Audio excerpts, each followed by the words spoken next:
శ్రీ గురుభ్యో నమః. శ్రీమాత్రే నమః. సంపత్కరీ సమారూఢ సింధుర వ్రజ సేవిత. సంపత్కరీ సమారూఢ సింధుర వ్రజ సేవిత అంటే ఇక్కడ అమ్మ యొక్క ఇహ శక్తి సేన సమన్విత అన్నారు కదా. ఇహ ఒక్కొక్క ఆ యొక్క అంటే అమ్మ యొక్క సేనల గురించే చెప్తారు మనకి. ఇక్కడ గజ సముదాయానికి అధికారిని సంపత్కరీ దేవత. అమ్మ ఆవిడ్ని సంపత్కరీ దేవత అనే ఆవిడ్ని తన యొక్క గజ సమూహానికి, సైన్యాల్లో వివిధంగా ఉంటాయి కదా, గజ సముదాయానికి ఆవిడ్ని అధికారినిగా పెట్టిందిట. ఇక్కడ మనకేం చెప్తారంటే అమ్మ యొక్క అంకుశం ఉంది కదా, ఆ అంకుశం నుంచి ఈ సంపత్కరీ దేవత ఆవిర్భవించింది అని చెప్తారు. ఆమె వైభవం బ్రహ్మాండంగా ఉంటుంది. అది మనం చెప్పాలి, అమ్మ దగ్గర ఉన్న సైన్యాల వైభవం ఎలా ఉంటుందో మనం విడిగా చెప్పుకోక్కర్లేదు.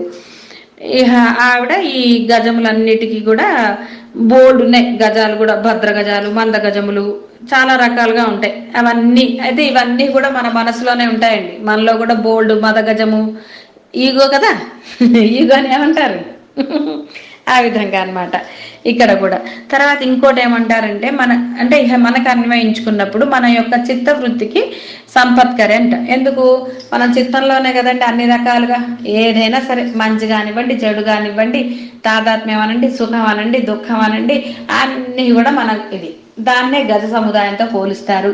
ఎన్ని రకాలండి, చిన్న పెద్ద, ఇక్కడ ఆకారాన్ని చెప్పట్లేదు, అంటే అంత మదించి ఉంటుంది కదా గజం, ఆ విధంగా ఉంటుంది మన మనసు, మన యొక్క చిత్తవృత్తి. దాన్ని మదించడానికే ఆవిడ అధికారిని ఉండాలి కదా. ఒక అధికారిని ఉంటే గానీ మనము దాన్ని కంట్రోల్ చేయలేం కదా. మరి అదన్నిటిని గజ సముదాయాన్ని ఈవిడ కంట్రోల్ చేస్తూ ఉంటుంది. ఆ విధంగా మన యొక్క చిత్తవృత్తులని కంట్రోల్ చేయడానికి ఈ సంపత్కరీ దేవత అన్నమాట. ఆవిడని గనక మనం ఈ నామాన్ని సంపత్కరీ దేవతను గనక మనం ఆరాధన చేస్తే మనలో ఉన్న చిత్తవృత్తులు గజ సముదాయంతో పోల్చారు కదా, ఈ గజ సముదాయాన్ని ఆవిడ అడుస్తుంది. ఎలా అంటే ఎక్కడ ఏది అవసరమో ఆ విధంగా అణిచివేసి మనకి అజ్ఞానాన్ని తొలగించి ఆ అమ్మ దగ్గరికి తీసుకెళ్తుంది అనమాట. మనకి ఇది బాగుంది కదా. అంటే ఇందులో చాలా ఉంటాయి, జ్ఞానము, జ్ఞేయము, ఇవన్నీ కూడా ఉన్నాయి మనకి. జ్ఞాత ఒకడు, తెలుసుకునేవాడు ఎవడు, ఏం తెలుసుకుంటాడు, మళ్ళీ ఏం తెలుసుకోవాలి, ఇవన్నీ కూడా 3 రకాలు ఉంటాయి. ఇవన్నీ కూడా మనకి ఇందులోనే వస్తాయి. ఎందుకంటే మనకి చెప్పాం కదా ఇందాక అనుకున్నట్టుగా, సుఖము కానీ దుఃఖం కానీ అన్నీ కూడా మనసుని అనుసరించే ఉంటాయి. ఆ మనసులో మనం ఏదనుకుంటామో దాన్ని బట్టే మనకి ఏదైనా కలుగుతుంది.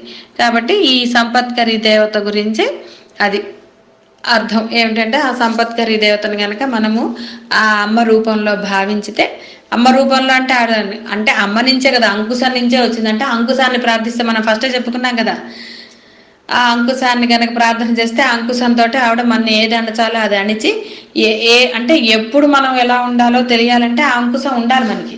ఎప్పుడు మన ఆవేశాన్ని అణుచుకోవాలి, ఎప్పుడు ఆవేశాన్ని చూపించాలి, ప్రేమ ఎప్పుడు చూపించాలి, ప్రేమను ఎప్పుడు అణుచుకోవాలి, ఇలాంటివన్నీ ఆ అంకుశంతో. గజాన్నే కదండి అంకుశంతో దేన్ని పుడతారండి, మావటివాడు పైన కూర్చుని ఆ అంకుశంతో చేస్తేనే దానిపైన కుంభస్థలం దగ్గర మావటివాడు అంకుశంతో చేస్తేనే అది కంట్రోల్లో ఉంటుంది. కాబట్టి ఇక్కడ కూడా మన యొక్క దీన్ని అంటే మన యొక్క చిత్తవృత్తుల్ని గజంతో పోల్చారు. దాన్ని ఆ అంకుశంతో పొడుస్తూ ఉండంట. ఇక్కడ అంకుశం ఏమిటి? అమ్మ నామము. విడి నామం తీసుకుంటే సంపత్కరీ నామము.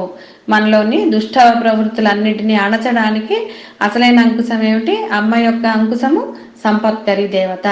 ఆ సంపత్కరీ నామంతో చేసినా సరే, లేదా అమ్మని చేసుకున్నా సరే, ఎలా చేసినా పర్వాలేదు, మనం చెప్పుకోవాలి కాబట్టి, అమ్మ యొక్క లీలలు చెప్పుకోవాలి కాబట్టి మనం ఆ విధంగా చెప్పుకుంటున్నాము. కాబట్టి ఇక్కడ సంపత్కరీ దేవత.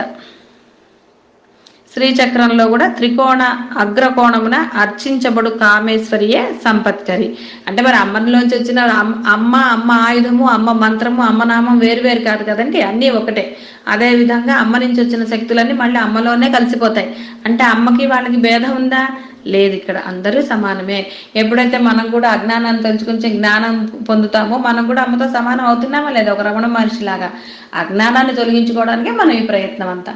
కాబట్టి దానికి అమ్మ అనుగ్రహమే కావాలి. మనం అమ్మని ప్రాధాయపడుతూ పోతూ ఉంటే ఆ మార్గంలోంచి అమ్మ ఎప్పుడొకప్పుడు మన్ని తనలోకి తీసేసుకుంటుంది. ఇక అప్పుడంతా ఉన్నది అమ్మే.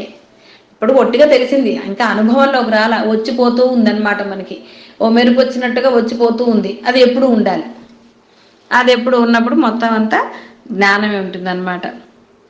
కాబట్టి మనకి మోక్షమే కలుగుతుంది, అంతే కదండి. లోపల మదగజ నశించిన తర్వాత మిగిలేది మోక్షమే కదా.